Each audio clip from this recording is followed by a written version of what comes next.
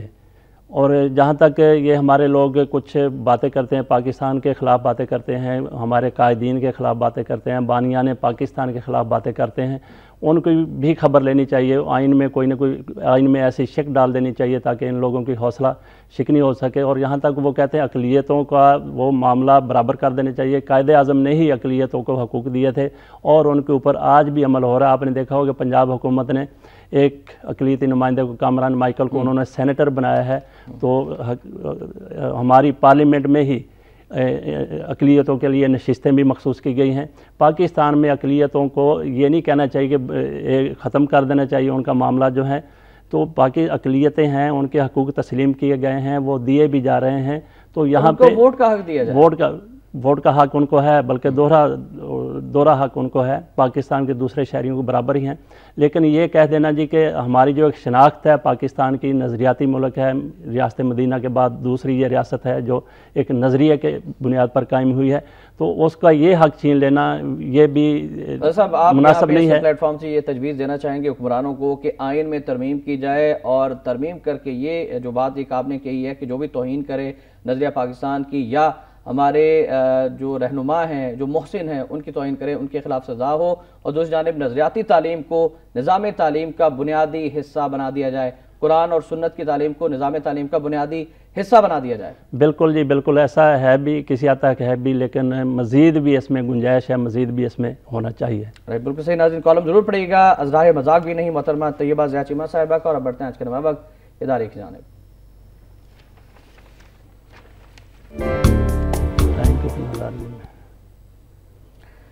ناظرین آج کا نمائے وقت اداریہ ہے کہ اسٹیٹ بینک آف پاکستان کی وارننگ، مہنگائی کے چلنے والے جھکڑ اور حکمرانوں کی بے ریاضی، کیا فاقہ مست عوام کو تنگ آمد بجنگ آمد کی کال دی جا رہی ہے؟ سوالیہ نشان. اسٹیٹ بینک آف پاکستان نے اپنی دوسری سہ ماہی رپورٹ میں خبردار کیا ہے کہ حکومت اپنی حد پر قائم نہیں رہ سکی، اس لیے حکومت کی جانب سے بینکوں سے حاصل کردہ بھاری قرضوں سے مہنگائی بڑھنے کا خدشہ ہے، جبکہ معاشی عدم استحکام کو لاحق خطرات بڑھ رہے ہیں. مالیاتی پالیسی سے متعلق اسٹیٹ بینک کی ہر سہ ماہی رپورٹ میں حکومتی بے ضابطگیوں اور قومی بینکوں سے دھڑا دھڑ قرضے لے کر اپنے اللے تللوں پر مبنی انتظامی معاملات کو روزانہ کی بنیاد پر چلانے کی روش سے قومی معیشت کو لگنے والے جھٹکوں سے دو ٹوک الفاظ میں آگاہ کیا جاتا ہے اور اصلاح احوال کی طرف توجہ دینے کا تقاضا بھی کیا جاتا ہے، مگر اپنی من مانیوں میں مصروف حکمرانوں کے کانوں پر جوں تک نہیں رینگتی. آخری لائنز ہے کہ اگر حکمران اسٹیٹ بینک کی وارننگ اور روٹی روزگار کے مسائل کے سطح عوام کو تنگ آمد بجنگ آمد پر آمادہ ہوتے دیکھ کر بھی کوئی سبق حاصل کرنے کو تیار نہیں، تو پھر انہیں کم از کم عرب ریاستوں کے حکمرانوں جیسے انجام سے دوچار ہونے کے لیے ضرور تیار ہو جانا چاہیے. گزشتہ 4 سال سے ہم یہ دیکھ رہے ہیں کہ حکومت عوام سے انتقام لے رہی ہے. جمہوریت بہترین انتقام ہے، لیکن ابھی تک عرب ریاستوں جیسی جو صورتحال ہے وہ یہاں پہ پیدا نہیں ہوئی. لیکن ہم یہ بھی نہیں چاہتے کہ ایسی پیدا ہو. ہماری دعا ہے کہ امن و امان رہے، لیکن آپ نہیں سمجھتے کہ عوام کو مجبور کیا جا رہا ہے؟ بالکل جی، حکومت نے تو جنگ آمد تنگ آمد بجنگ آمد کی عوام کو کال دے دی ہوئی ہے. عوام اس کے اوپر اگر کان نہیں دھرتے تو یہ الگ بات ہے. آج دیکھیے کہ مہنگائی کی کیا صورتحال ہے، پیٹرول کی قیمتیں کہاں تک جا پہنچی اور پہنچائی جا رہی ہیں، گیس نہیں ہے، بجلی نہیں ہے، ان کی قیمتوں میں اضافہ ہو رہا ہے. ملک میں لا قانونیت ہے، لوٹ مار کے اتنے واقعات ہو چکے ہیں، اتنے ثبوت سپریم کورٹ میں پیش کیے جا چکے ہیں کہ جس کی کوئی انتہا نہیں ہے. جو اینٹ اٹھائیں کرپشن اس سے برآمد ہوتی ہے. اور یہ اعلیٰ سطح کے اوپر کرپشن ہو رہی ہے. تو ساری کرپشن کی جو اثر کس کے اوپر پڑ رہا ہے وہ میرے اوپر پڑ رہا ہے, آپ کے اوپر پڑ رہا ہے, عوام کے اوپر پڑ رہا ہے. تو عوام لوگ تو خودکشیوں پر مجبور ہو رہے ہیں, اولادیں تک بیچنے پر بھی جا چکے ہیں. تو اس سے آگے اس سے زیادہ تنگ آمد بجنگ آمد کی کال اور کیا ہو سکتی ہے. آج صرف ایک لیڈرشپ کی ضرورت ہے, قیادت کی ضرورت ہے. لوگ بھرے بیٹھے ہیں, تنگ آئے بیٹھے ہیں.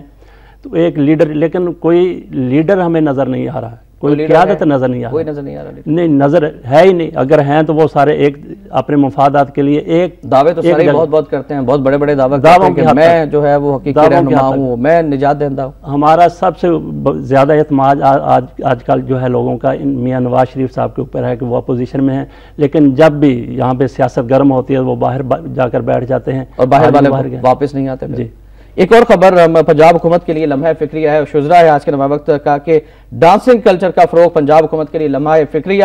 ہمارے لاہور کے نامہ نگار کے سروے کے مطابق صوبائی دارالحکومت کے ہوٹلوں, ریسٹورانوں, کلبوں اور کیفیز میں ڈانسنگ ہالز اور ڈانسنگ فلور قائم کرنے کے رجحان میں تیزی سے اضافہ ہوتا جا رہا ہے. آج ڈانسنگ ہال چل رہے ہیں, ان میں داخلے کے لیے 1 سے 2000 فی جوڑا فیس مقرر ہے. سینما گھروں میں دکھائی جانے والی فحش بھارتی فلموں اور کیبل پر چلنے والے بھارتی چینلز ہیں.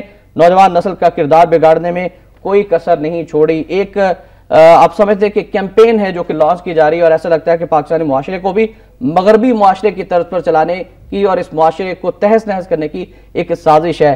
کیا اقدامات کرنے چاہیے حکومت پنجاب کو, وفاقی حکومت کو اس کلچر کے تحفظ کے لیے, پاکستانی اور اسلامی کلچر کے تحفظ کے لیے اور مغربی کلچر کو ختم کرنے کے لیے؟ جہاں تک ہم مغربی کلچر کی بات کرتے ہیں وہاں اچھی چیزیں بھی, اچھی چیزیں انہوں نے کہاں سے لی ہیں, انہوں نے اسلام سے اچھی چیزیں لی ہیں. اگر وہ ہم اپنا لیتے ہیں تو اچھی بات ہے, لیکن ہم ان کی نقالی ان معاملات میں کرتے ہیں جس کو ہم ماڈرنزم کہتے ہیں, جدت کہتے ہیں, اور اس میں فحاشی بھی آ جاتی ہے, باقی فحاشی وغیرہ یہ چیزیں بھی آ جاتی ہیں. تو ایک تو مغرب وہ ہمارے کلچر کا حصہ بنا لیا گیا ہے.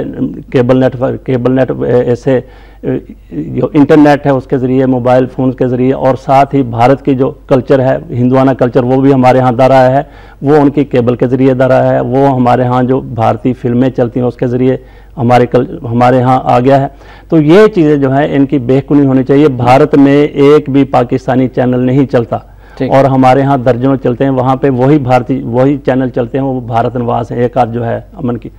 تو ہمارے ہاں ان کے بے شمار چلتے ہیں. یہ اس کو حکومت کو کچھ احساس کرنا چاہیے, نوجوان نسل کے بارے میں سوچنا چاہیے. فوری طور کے اوپر تو پابندی لگانی چاہیے کیبل کے اوپر, کہ بھارتی چینل پاکستان میں نہیں دکھائے جانے چاہیے جس طرح بھارت میں پاکستانی چینل نہیں دکھائے جاتے. دوسرا یہ ہے کہ لیکن اس پہ ہم یہی کہیں گے کہ ہزاروں خواہشیں ایسی کہ ہر خواہش پہ دم نکلے. وقتی کبھی ہے فضل صاحب, تھینک یو ویری مچ, اب تشریف لائے, بہت اہم موضوعات پر آپ نے گفتگو فرمائی. انشاءاللہ اگلی نشست میں بھی آپ سے بات ہوگی. آخر میں فرمان قائد اعظم رحمۃ اللہ علیہ شامل کرنا چاہیں گے کہ ہمارا کوئی دوست نہیں ہے, ہمیں نہ انگریز پر بھروسہ ہے نہ ہندو بنیے پر. ہم دونوں کے خلاف جنگ کریں گے خواہ وہ آپس میں متحد ہی کیوں نہ ہو جائیں. اجلاس عام پشاور 2 نومبر سن 1945 کو قائد نے یہ فرمایا تھا. یقیناً اس پر بھی ضرور غور کیجیے گا. احتشام الرحمان کے نوابق ٹوڈے سے اجازت دیجیے. اللہ حافظ.